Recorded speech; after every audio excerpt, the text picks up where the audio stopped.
নমস্কার বন্ধুরা, all time রান্নাঘরে আপনাদের স্বাগত। আজ আমি আপনাদের করে দেখাবো চিংড়ি পিঠা রেসিপি।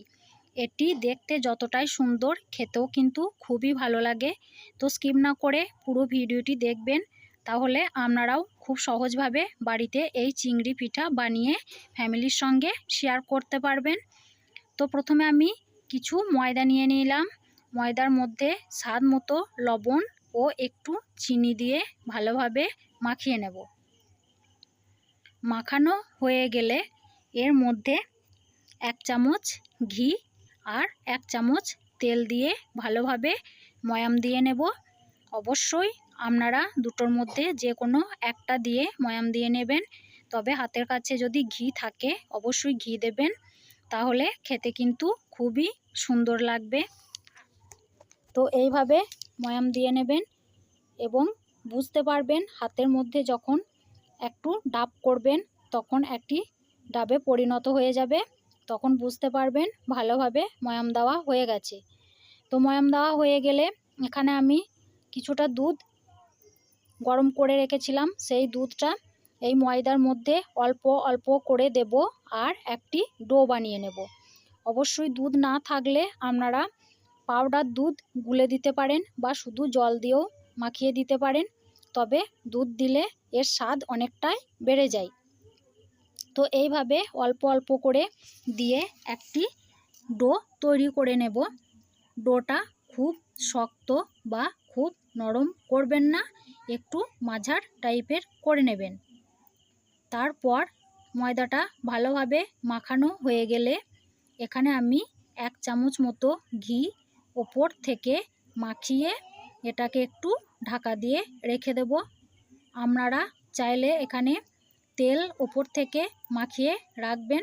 ঘি যদি হাতের কাছে না থাকে তবে তেলই দেবেন, কোনো সমস্যা নেই। ওপর থেকে তেলটা মাখিয়ে রাখলে এটা খুবই সফট থাকে। তো এইভাবে ঢাকা দিয়ে রেখে দেব।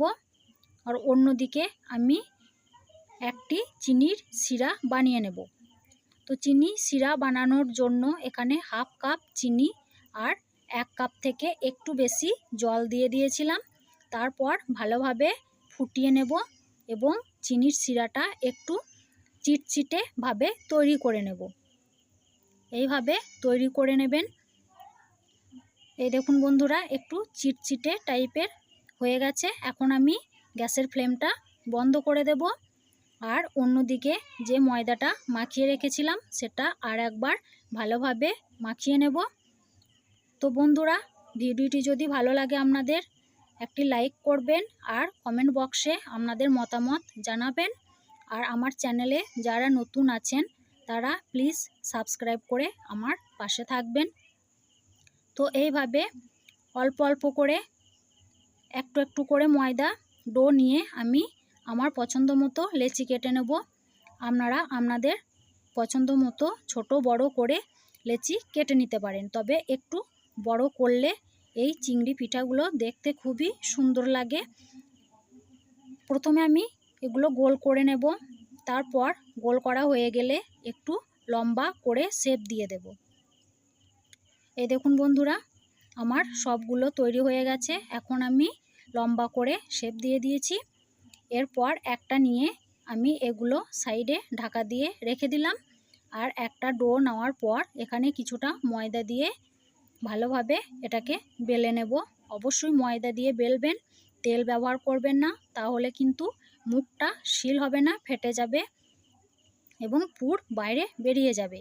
তবে এইভাবে গোল করে বেলবেন না, একটু লম্বা করে বেলবেন। আর বেলার সময় খুব পাতলা করবেন না এবং খুব মোটাও করবেন না, একটু মাঝার টাইপের করে নেবেন। তারপর একটা চামচ হাতা দিয়ে এটাকে ডিজাইন করে নেব, তবে এরকম গোল চামচ হাতাই ব্যবহার করবেন।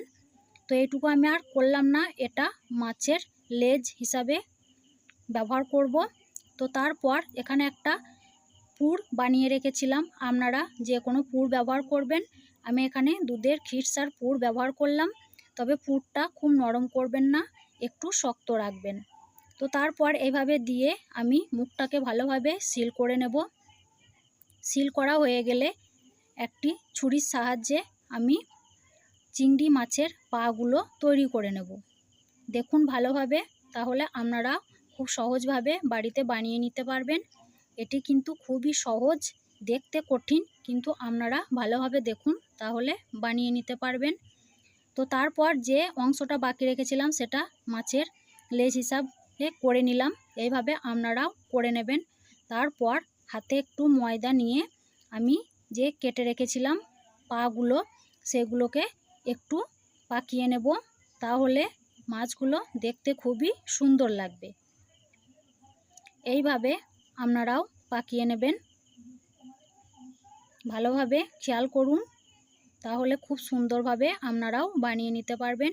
তারপর যে অংশটা একটু কেটে রেখেছিলাম সেটাকে মাছের লেজ তৈরি করে নিলাম। এই দেখুন হয়ে গেছে। এখন আমি একটা লবঙ্গ দিয়ে ভালোভাবে মাছের চোখ তৈরি করে নেব। আপনারা গোলমরিচ দেওয়ার চেষ্টা করবেন না, তাহলে তেলে ভাজার সময় গোলমরিচটা খুলে যাবে, তখন আর দেখতে ভালো লাগবে না। এইভাবে দেওয়ার পর এটাকে আমি একটু হাতের সাহায্যে ব্যাকা করে নেব। চিংড়ি মাছ যেমন দেখতে হয় সেইভাবেই একটু ব্যাকা করে নেবেন। এই দেখুন বন্ধুরা, আমার একটা তৈরি হয়ে গেছে, সুন্দর লাগছে দেখতে। এইভাবে আমি সবগুলো বানিয়ে নেব। এই দেখুন আমি এইভাবেই আবারও তৈরি করছি, এইভাবে আমি সবগুলোই তৈরি করে নেব। এই দেখুন আমার তৈরি হয়ে গেছে সবগুলো। এখন আমি অন্যদিকে একটি প্যানের মধ্যে পর্যাপ্ত পরিমাণে তেল দিয়ে দিয়েছিলাম। তেলটা হালকা গরম হলে একটা একটা করে দিয়ে ভালোভাবে উল্টে পাল্টে লাল লাল করে ভেজে নেব। তবে গ্যাসের ফ্লেমটা হাই হিটে রাখবেন না, মিডিয়াম থেকে একটু নিচে রাখবেন। এইভাবে উল্টো পাল্টা করে ভেজে নেওয়ার পর গরম অবস্থাতেই কিন্তু যে চিনির শিরাটা বানিয়ে রেখেছিলাম সেই শিরার মধ্যে দিয়ে উল্টো পাল্টা করে মাখিয়ে নামিয়ে নেবেন। খুব বেশিক্ষণ চিনির শিরার মধ্যে কিন্তু রাখবেন না। এইভাবে প্রত্যেকটা বানিয়ে নিলাম। আপনারাও বাড়িতে বানাবেন, দেখবেন খুব সুন্দর খেতে লাগে, আর বাড়ির লোক তো খুবই প্রশংসা করবে। তো এই দেখুন বন্ধুরা, আমার সবগুলো তৈরি হয়ে গেছে, দেখতে খুবই লোভনীয়, খেতেও কিন্তু খুবই সুস্বাদু। তো আজ এই পর্যন্ত বন্ধুরা, ভালো থাকবেন, সুস্থ থাকবেন, ধন্যবাদ।